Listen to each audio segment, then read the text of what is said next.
Hello students, in our previous video we discussed some question related to some application of trigonometry. In this we also discussed the question, the angle of elevation of the top of a building from the foot of a tower is 30 degree. आपको angle of elevation दे रखा है, the angle of elevation of the top of a building from the foot of a tower is 60 degree. Tower के foot से building की top पर एक दो है यहाँ पे हाइट, एक तो है टावर और एक है बिल्डिंग.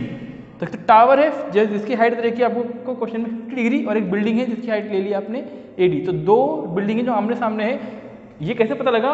लैंग्वेज पढ़ के. The angle of elevation of the top of the building, the angle of elevation of the top of the building from the foot of the tower is 30 degree. Tower की foot से, tower है, tower के foot से building के top पे जो angle of elevation है, tower के फुट से बिल्डिंग के टॉप पे एंगल ऑफ एलिवेशन कितना रखा है? 30 डिग्री. 30 डिग्री बना दिया. सेकंड आपको गिवन है and the angle of elevation of the top of a tower from the foot of a building.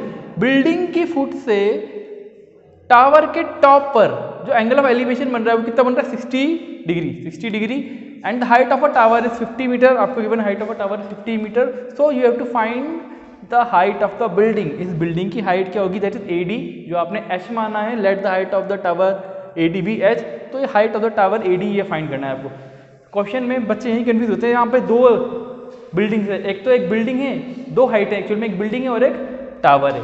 Okay, tower की हाइट देखिए 50 मीटर और आपको बिल्डिंग की हाइट फाइंड करनी है. तो अकॉर्डिंग टू इन्फॉर्मेशन डायग्राम बना लिया. डायग्राम बनाने के बाद आपको अब देखना पड़ेगा इसके अंदर दो राइट एंगल ट्राइंगल है. फर्स्ट राइट एंगल ट्राइंगल तो है ABC, first right angle triangle ABC, और सेकंड राइट एंगल ट्राइंगल है आपके पास ABD. तो फर्स्ट वाले राइट एंगल ट्राइंगल में देखेंगे. पहले फर्स्ट वाले राइट एंगल ट्राइंगल के अंदर थीटा के सामने वाली साइड परपेंडिकुलर आपको दे रखा है. तो अपन हाइपोटेनस से तो मतलब नहीं है, यहाँ पे क्या निकाल लेंगे? बेस. क्योंकि दोनों बिल्डिंग, दो जो टावर है और बिल्डिंग है, इन दोनों का जो बेस है वो सेम है.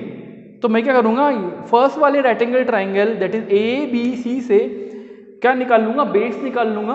क्योंकि बेस आपको दोनों राइट एंगल ट्राइंगल के अंदर कॉमन आ रहा है. तो बेस कॉमन आ रहा है, तो मेरे बेस निकालने के लिए कि बेस निकाल लेते हैं AB और परपेंडिकुलर जगह. तो बेस और परपेंडिकुलर का रिलेशन होता है tan थीटा. तो आपने क्या लगाया इन राइट एंगल ट्राइंगल ABC? सबसे पहले तो आपने हाइट क्या मान ली बिल्डिंग की? AD की. जो AD हाइट है बिल्डिंग की वो क्या मान ली आपने? H.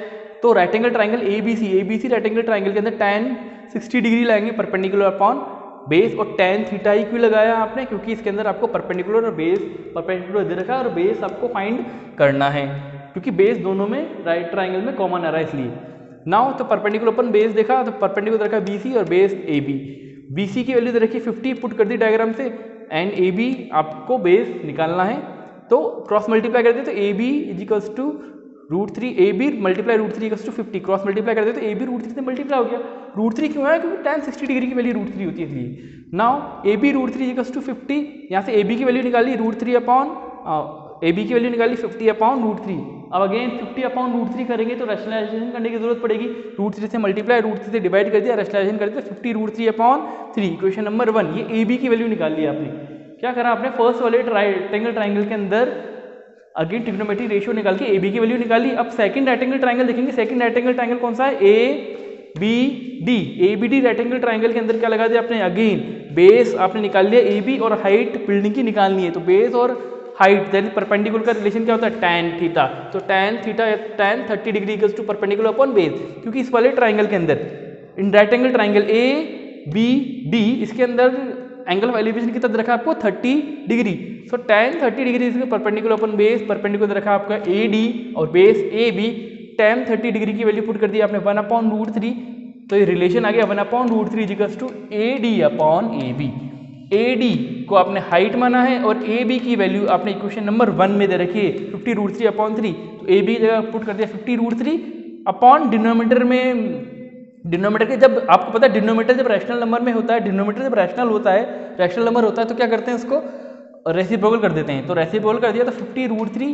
तो √3 के नीचे 3 था तो ऊपर चल गया वो 3. तो H मल्टीप्लाई 3 अपॉन 50 √3. ओके, तो H की वैल्यू निकाल लेंगे यहाँ से क्रॉस मल्टीप्लाई करके सबको. 50 √3 1 से मल्टीप्लाई हो जाएगा और 3 नीचे आके डिवाइड हो जाएगा. तो √3 से √3 कैंसिल आउट हो गया. √3 से √3 कैंसिल आउट होने के पास यहाँ पे बच रहा है 50/3। तो height of a tower is 50/3। 50/3 को डिवाइड करके मिक्स्ड में कन्वर्ट कर लेंगे तो आएगा 16 2/3 metre. 16 2/3 metre, this is the height of a building. इस बिल्डिंग की हाइट निकाल ली आपने। कुछ नहीं किया, दो राइट एंगल ट्राइंगल थे डायग्राम के अंदर, दोनों राइट एंगल ट्राइंगल के अंदर आपने क्या लगा दिया, tan थीटा लगा दिया। tan थीटा भी क्यों लगाया, क्योंकि जो रिक्वायरमेंट थी उसके अकॉर्डिंग आपने देखा कि कौन सा रेशियो इसके अंदर काम आएगा, वही लगा दिया। उसको सॉल्व कर लिया। सॉल्व करने पे फर्स्ट वाले राइट एंगल ट्राइंगल के से ए बी की वैल्यू निकाल ली, जो सेकंड राइट एंगल ट्राइंगल में भी यूज आ रही है, वैल्यू सब्स्टिट्यूट कर दी। सॉल्व करने के पास आपके पास आ गया height, the height of building is 16 2/3 metre. I hope you understand this video. Thank you so much.